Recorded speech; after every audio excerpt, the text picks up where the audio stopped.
अनिल जी, ये विरोध के स्वर बदल रहे हैं। पहले दूसरे सुनाई देते थे, आजकल दूसरे सुनाई देते हैं। क्या वजह हो सकती है इसकी? नहीं, देखिए मोहन जी, ये जो है ये एक दिन का परिवर्तन नहीं है और इसको आपको राजनीतिक पतन से ज़्यादा सामाजिक पतन के रूप में देखना चाहिए। अगर विरोध है, सरकार से विरोध है और हो सकता है बहुत ज़्यादा विरोध है, तो क्या अगर वही जो युवा वो वहाँ भाषा यूज़ कर रहा है, वो क्या अगर उसके घर में अगर उसके परिवार में परिजनों से अगर उसका कोई मतभेद है, तो क्या वो भाषा वो उस घर में अपने घर में प्रयुक्त करता है क्या?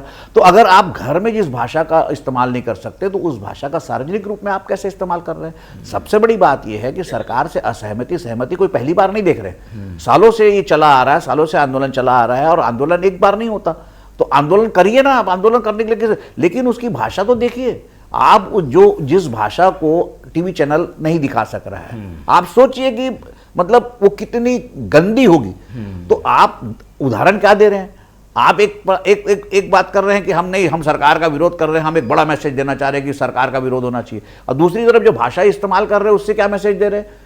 आप जा कहाँ रहा है, समाज जा कहाँ रहा है? वो जो युवा जिस भाषा का सार्वजनिक रूप से जो गाली गलौज करके जो इस्तेमाल कर रहे थे, वो अपने घर में ही वही भाषा ही इस्तेमाल करते हैं क्या? अगर वो घर में वही भाषा इस्तेमाल करते तो उसको जायज ठहराया जा सकता है। लेकिन हर बात पे जो राजनीतिक समर्थन वाली बात है, जैसे अमित भी कह रहे थे, लेकिन का क्या मतलब है? आप वो जो एक नया चंक सामने आया है वोट का, एक बड़ा वोट बैंक सामने आया है जेनजी के रूप में, उसको कोई छेड़ना नहीं चाह रहा, उसको कोई नाराज करना नहीं चाह रहा है, चाहे वो कितना भी गलत करे।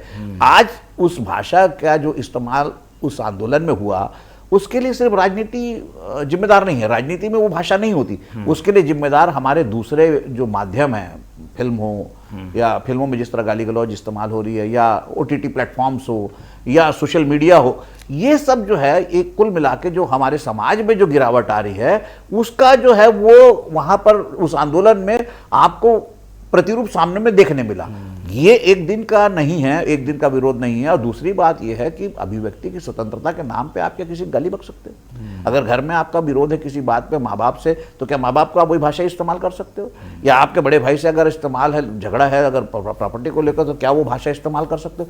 तो जो भाषा समाज में स्वीकार्य नहीं है, या जो भाषा समाज में आप इस्तेमाल नहीं कर सकते, या जिस भाषा का आप सार्वजनिक रूप से हम जो मीडिया के लोग हैं ना प्रसारण कर सकते हैं, ना उसको हम दिखा सकते हैं, ना प्रिंट कर सकते हैं, तो वो जो भाषा के सामने में बीप लगाना पड़ रहा है, तो उस भाषा का अर्थ क्या है? उस भाषा को, इसका मतलब उस भाषा की मान्यता नहीं है।